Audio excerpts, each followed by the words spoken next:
Ma, wala ngang load. Sakto naman na naubusan siya. Umuga na naman ang sasakyan. At sa harapan namin, hindi iniilawan ni Kuya ang bagay na naroon. Napakakapal ng buhok. Halos sinakop na nito ang buong unahan at hindi na makita ang labas. Pareho na kaming nakasitong Kuya. Dali-dali niyang in-start ang sasakyan. Putagis naman! Umandar ka! Umandar ka naman! Anong gagawin natin, Kuya? Ayaw umandar ng truck. Buksan mo yung nasa harap, Julina. May gunting dyan. Tapos kunin mo yung rosaryo na nakasabit sa harap natin. Isuot mo yan. Habang pilit na pinapaandar ni Kuya Kalot ang truck, inuga-uga din ito ng aswang.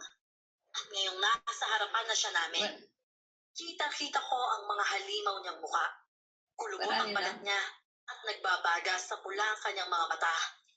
Ang nakakadiri pa, naglalaway siya. Dali-dali kong kinuha ang rosaryo na nakasabit at sinuot yon. Julina, Kalot, sumama ka na sa akin. Ano? Bakit naman kami sasama sa'yo? Anong tingin mo sa amin? Haral? Sumama kayo sa akin. Buksan niyo ang pinto. Sumunod ka, Kalot. Hindi ko alam kung anong nangyayari. Pero yun ang huling naalala ko nung pagkakataong yun. Dahil nakita ko na lang ang aking sarili. Nasa labas na ng truck. At katabi ko si Kuya Kalot. Nagising ako sa angil ng isang mabangis na hayop. At napatingin na lang ako sa aking sarili. Australia.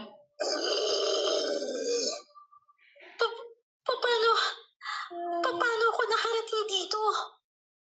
Anong nangyayari? Kuya, paano tayo nakalabas? Outside? Bakit tayo lumabas?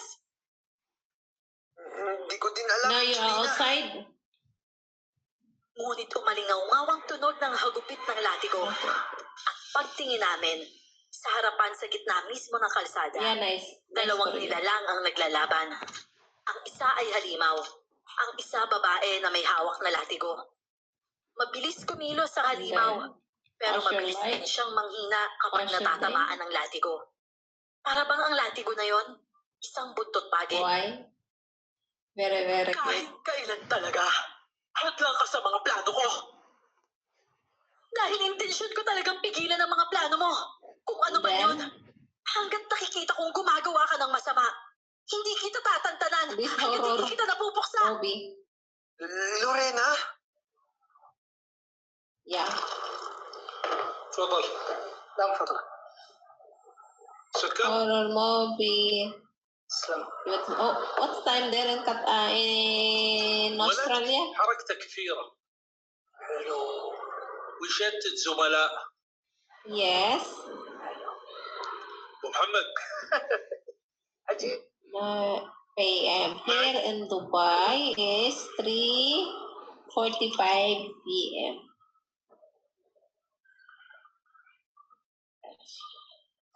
Yeah, in afternoon. Sorry. In afternoon. That's why.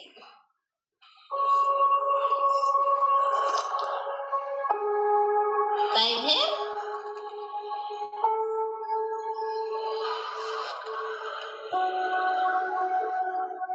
What is day today? I forgot. I did not remember. I check. Today. Saturday? Saturday? Yeah, Saturday. If the car represents one thing about Sonderwunsch, it is freedom.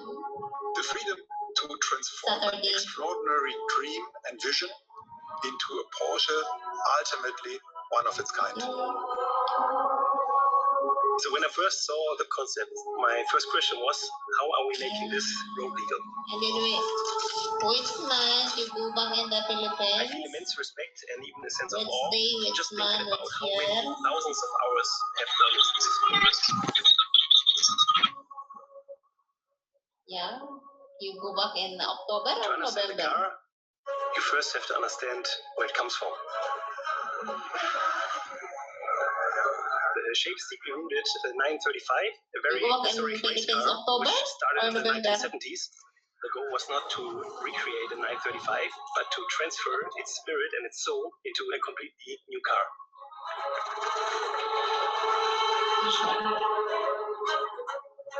And then, why in Australia now is cold or hot? One of the key Weather. aspects of increasing the performance was In weather in using weight. Australia, We really cold looked at every single gram. or hot? This car was not configured, it was created. Co-created between an enthusiastic customer and his dedicated Sonderwunsch project team. Yeah.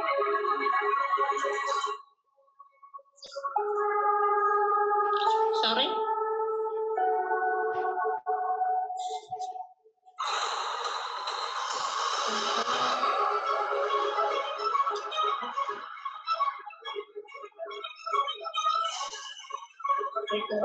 Yeah.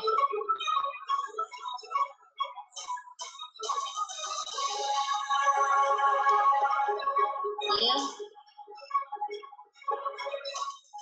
But you missed it. Then I call you back. You make this call for me and then I call you back again.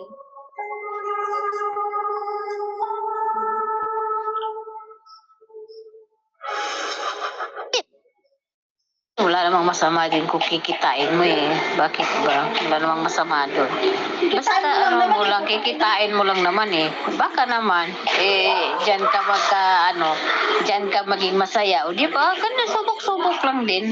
Kailangan din natin yan. Uy, tangina. Hindi naman tayo nakapokus sa anak kasi ang anak nandyan lang naman yan. Pero yung kaligayahan natin, sa atin na yun. Tulungan ko si Lorena. Ah. Eh, kuya! Baka masaktan ka dyan. Kailangan ko tulungan si Lorena. Inshallah. Eh, anong panlaban mo sa kanya? Okay. Maybe Asin. Naman yung kaligayahan natin, iba din yung sa mga anak ko, di ba? Yung mga anak natin, hindi natin mapigilan eh. Ganyan din. Ganyan lang. Dapat naman. Baka naman lang. Eh, kung hindi naman kaya, di wag. Isa lang, isang beses. Kaya naman din. Kahit gusto.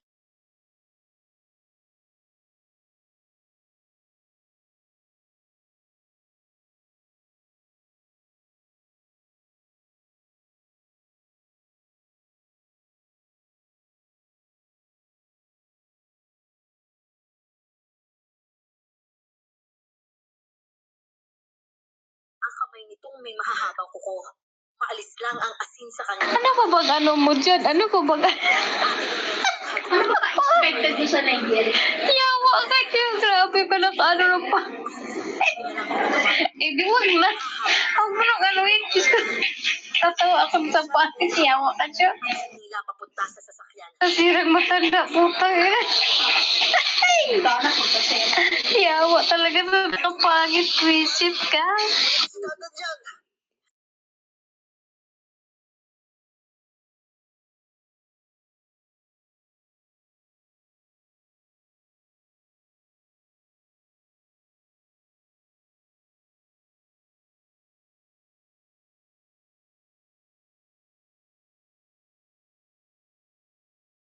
Kinuha na lang niya ang pera at iba pang pwedeng magamit para malabanan ng aswang at saka sinaray.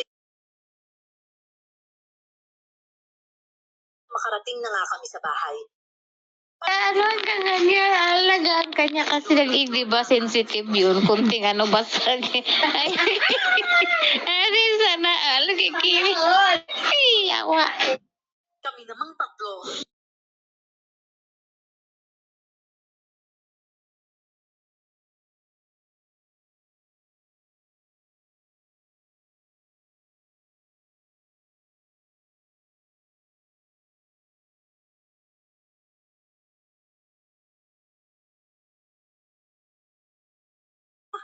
Muntik na kaming mapahamak. Buti na lang, nandiyan si ate.